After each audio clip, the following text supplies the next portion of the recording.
Hello class, आप सभी का स्वागत है मेरे यूट्यूब चैनल पे। सो आज की वर्कशीट रहेगी हमारी वर्कशीट नंबर 74 फॉर क्लास 9 के लिए।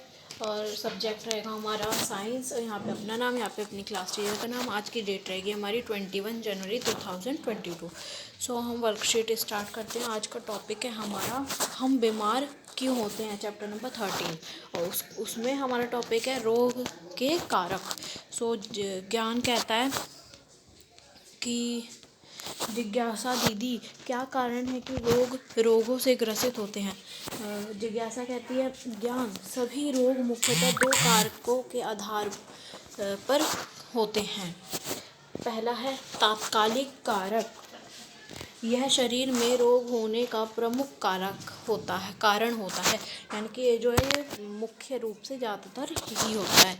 जैसे रोग कारक सूक्ष्म जीव शरीर में घुसकर रोग का कारण बनते हैं। इस वाले कारक में जो रोगाणु वगैरह होते हैं, सूक्ष्म जीव 4 प्रकार के होते हैं ना, वो मतलब घुस के अंदर शरीर के अंदर आँखों के जरिए, नाक के जरिए, मुंह के जरिए, किसी भी जरिए घुस के हमारे अंदर हमको हानि पहुंचाता है।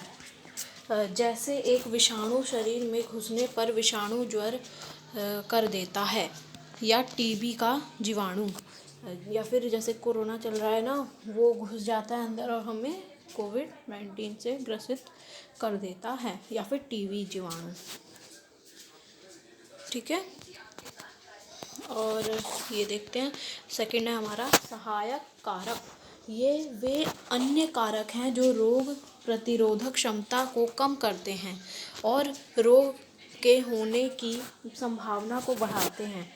उदाहरण के लिए कुपोषण एक छोटे बच्चे में डायरिया का एक सहायक कारक हो सकता है। ये जो होता है ये ना बस हमें कमज़ोर कर देता है। ठीक है। साथ ही सभी बच्चे के परिवार तंग आर्थिक स्थिति की कुपोषण का कारण हो सकते हैं। इसलिए आर्थिक स्थिति भी एक सहायक कारक हो सकती है। इसी प्रकार व्यक्तिगत व सामुदायिक अस्वच्छता, उचित जन सुविधा के अभाव में साफ पेयजल का उपलब्ध ना हो पाना भी सहायक कारक हो सकता है। ओके। तो इसमें हम पढ़ते हैं तात्कालिक कारक के दो प्रकार हैं।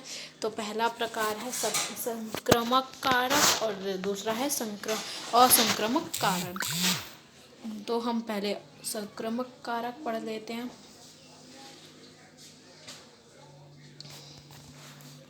संक्रामक कारक में है संक्रामक रोग बाहर कारणों से होते हैं। यानी कि जो संक्रामक रोग है वो बाहर से होते हैं, अपने अंदर ही होता है ना, कि अंदर जीवाणु घुस जाता है हमारे अंदर तो होता है। मतलब नहीं, ऐसा नहीं होता, वो किसी और में से हमारे अंदर आया हुआ होता है।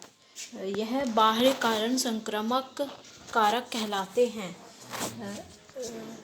जिनमें प्रमुख एक कोशिकीय सूक्ष्मजीव हैं। एक कोशिकीय सूक्ष्मजीव होते हैं इसमें। और देखते हैं, ये हमने 6th या फिर 7th में पढ़ा था शायद, कि ये 4 प्रकार के जीवाणु होते हैं। पहला विषाणु, यानी कि जैसे इंग्लिश में बोलते हैं वायरस, विषाणु, जीवाणु, कवक और प्रोटोजोआ। ओके।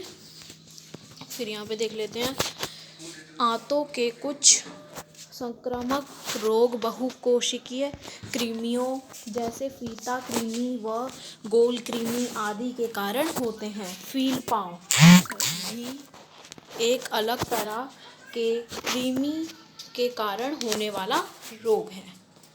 ओके। अब हम सेकंड पढ़ते हैं, असंक्रामक कारक।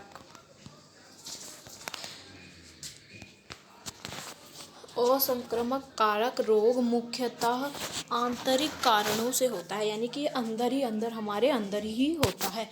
इन्हें असंक्रामक कारक भी कहते हैं। असंक्रामक कारक भी कहते हैं। फिर है यहाँ पे, जैसे क्या होता है, जैसे कि उच्च रक्तचाप, अत्यधिक मोटापा और व्यायाम की कमी के कारण होता है।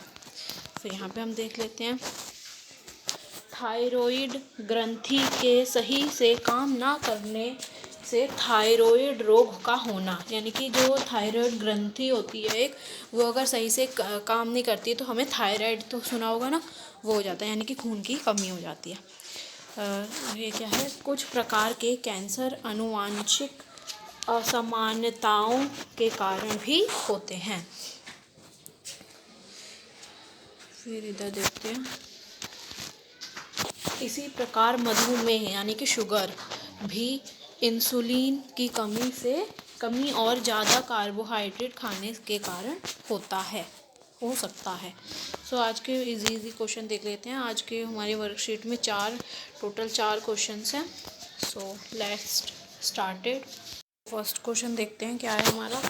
कौन से दो मूल कारक हमारे शरीर में रोगों के कारण बनते हैं? एक उदाहरण देकर स्पष्ट कीजिए। सभी रोग दो प्रकार के कारकों के कारण होते हैं। पहला है तात्कालिक कारक यानी कि टीबी का जीवाणु, तो दूसरा है सहायक कारक, बच्चों के परिवार की तंग आर्थिक स्थिति कुपोषण का कारण हो सकती है। तो सेकंड क्वेश्चन देखते हैं बच्चों। सेकंड क्वेश्चन क्या है? सेकंड क्वेश्चन है, हम क्यों कहते हैं कि संक्रामक रोग बाह्य कारकों के कारण होते हैं? उदाहरण दीजिए। तो उदाहरण भी देखते हैं और क्वेश्चन भी देखते हैं। ऐसा इसलिए कहते हैं क्योंकि संक्रामक रोग बाहरी कारक जैसे एक व्यक्ति से दूसरे व्यक्ति, हवा, पानी व खाने आदि से फैलते हैं, जैसे कोविड विषाणु यानी कि कोविड वायरस।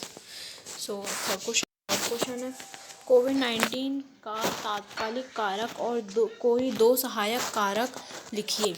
कोविड-19 का तात्कालिक कारक है एक और तात्कालिक और मास्क का प्रयोग ना करना और दूरी ना बनाए रखना, इसके सहायक कारक हैं। ओके। सो अब फोर्थ क्वेश्चन है, हम क्यों कहते हैं कि असंक्रामक रोग आंतरिक कारकों के कारण होते हैं? उदाहरण दीजिए। ऐसा इसलिए कहते हैं क्योंकि असंक्रामक रोग आंतरिक कारक के कारण होते हैं, जैसे उच्च रक्तचाप, मोटापा और मधुमेह। तो आज की वर्कशीट हमारी कंप्लीट होती है। अगर आपको किसी भी सब्जेक्ट में मतलब कि समरी चाहिए तो आप मुझे कमेंट में बता सकते हैं। एंड आपको किसी भी वर्कशीट में कोई डाउट है तो आप मुझे बता सकते हैं। एंड आपको किसी ग्रामर टॉपिक पे वीडियो चाहिए तो आप मुझे कमेंट में बता सकते हैं। सो अब बाय, नेक्स्ट वीडियो में मिलते हैं।